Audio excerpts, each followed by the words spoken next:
Not now, lass. Carlia said it was important.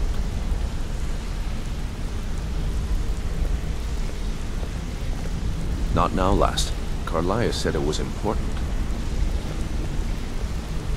What's going on? Interest you in some marksman Brynjolf, training? the time has come to decide Mercer's fate. Until a new guildmaster is chosen, the decision falls to you. Aye, lass. And I've come to a decision. Mercer Frey tried to kill both of you. He betrayed the guild, murdered Gallus, and made us question our future. He needs to die. We have to be very careful, Brynjolf. Mercer is a Nightingale, an agent of Nocturnal. And it's all true. Everything I heard in the stories. The Nightingales, their allegiance to Nocturnal, and the Twilight Sepulchre. Yes. That's why we need to prepare ourselves and meet Mercer on equal footing. Just outside of Riften, beyond the southeast gate, is a small path cut up the mountainside. At the end of that path is a clearing, and an old standing stone. I'd ask you both to meet me there. I think it's really your catch. I have some preparations of my own to make. I'll meet you at the stone.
I'm glad you're here.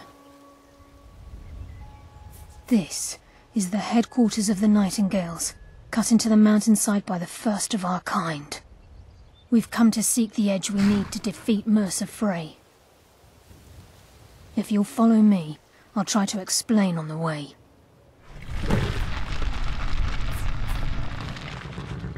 This way, please.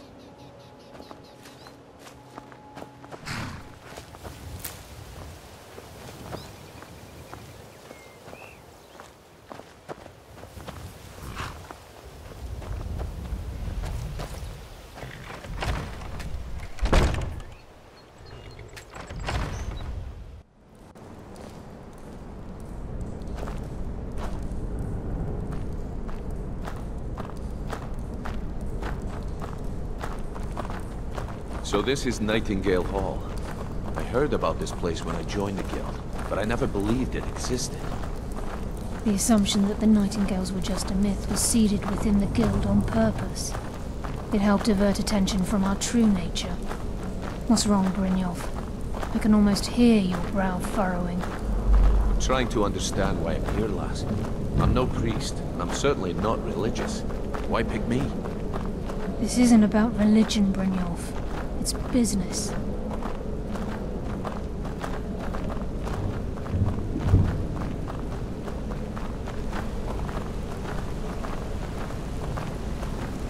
This is Nightingale Hall.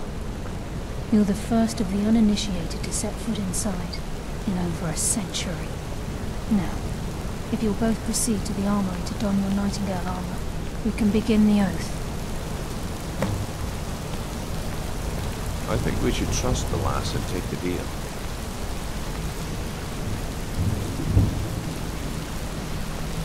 This is enough to make your head spin, eh? You appear hesitant to don your Nightingale armor. What's troubling you?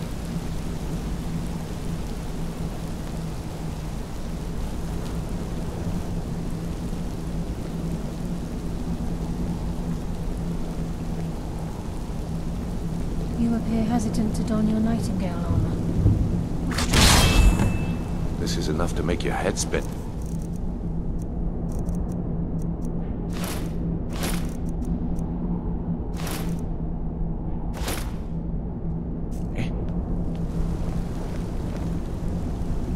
appear ready for the oath.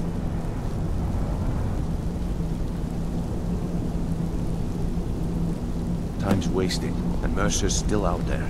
Let's get this show on the road.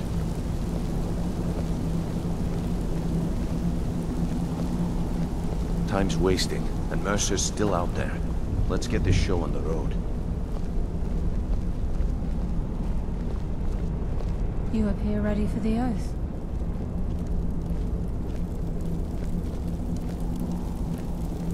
You appear ready for the oath. Okay, lass. We've got these get-ups on. Now what? Beyond this gate is the first step in becoming a Nightingale. Whoa there, lass. I appreciate the armor, but becoming a Nightingale?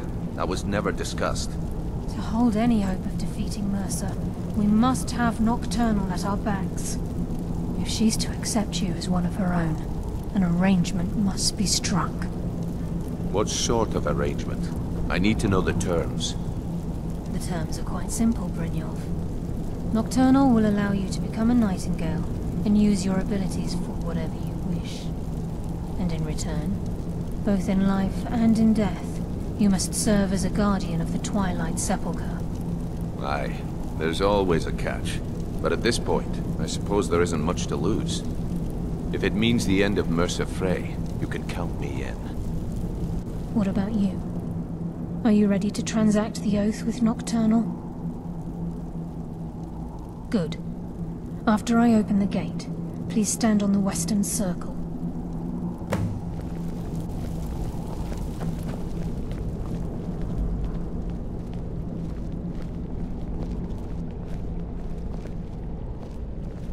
We'll speak when the oath is complete.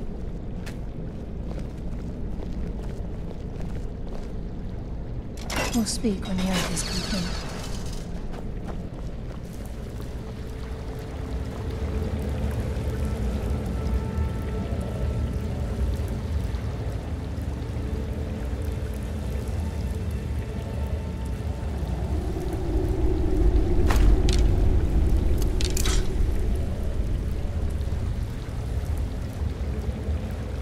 I call upon you, Lady Nocturnal, Queen of Murk, and Empress of Shadow. Hear my voice. Ah, Carlia. I was wondering when I'd hear from you again. Lose something, did we? My lady, I've come before you to throw myself upon your mercy, and to accept responsibility for my failure. You're already mine, Carlia. Your terms were struck long ago. What could you possibly offer me now? I have two others that wish to transact the oath, to serve you both in life and in death. You surprise me, Caroline. This offer is definitely weighted in my favor. My appetite for Mercer's demise exceeds my craving for wealth, Your Grace. Revenge. How interesting. Very well. The conditions are acceptable. You may proceed. Lady Nocturnal, we accept your terms. We dedicate ourselves to you as both your avengers and your sentinels. We will honor our agreement in this life and the next until your conditions have been met. Very well. I name your initiates Nightingale, and I restore your status to the same, Carlisle. And in the future, I'd suggest you refrain from disappointing me again.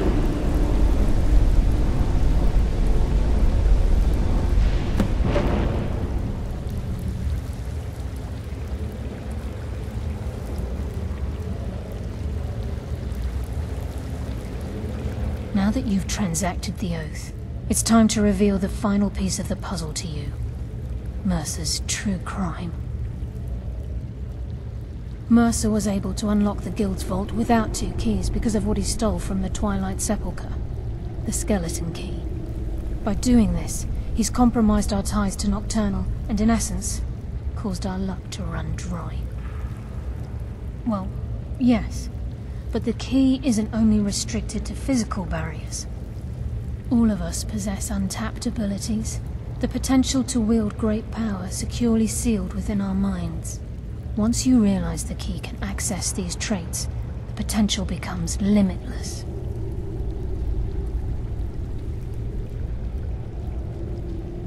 Good. Then you understand why this is about more than just Mercer's lust for power. If the key isn't returned to its lock in the Twilight Sepulchre, things will never be the same for the Guild. As time passed, our luck would diminish to the point of non-existence, and whether you know it or not, our uncanny luck defines our trade. Very true. In our line of work, it's quite rare we set out to return a stolen item to its rightful owner. Before we depart, Brynjolf has some business to discuss. I suggest you listen to him. Listen, lass. There's one last piece of business we need to settle before we go after Mercer. The leadership of the Guild. Carlia and I had a long discussion before you arrived here. Thanks to your efforts, Mercer's treachery has been exposed. After we deal with him, all that remains is restoring the Guild to its full strength. As a result, we both feel that you have the potential of replacing Mercer as leader of the Thieves' Guild. I've been at this game a long time, my friend. A long time. I've stolen trinkets from nobles and framed priests for murder. I'm good at what I do, maybe even one of the best, but it's all I know. I've never been one to lead. Never desired it, never cared for it. Don't want it. Well, we have a bit of an errand to run before your coronation, so don't get sentimental on me now. Then it's decided. When this is all over and Delvin's contacts assure me that we've regained our footing in Skyrim, we'll handle the details. Until then, we have quite the task ahead.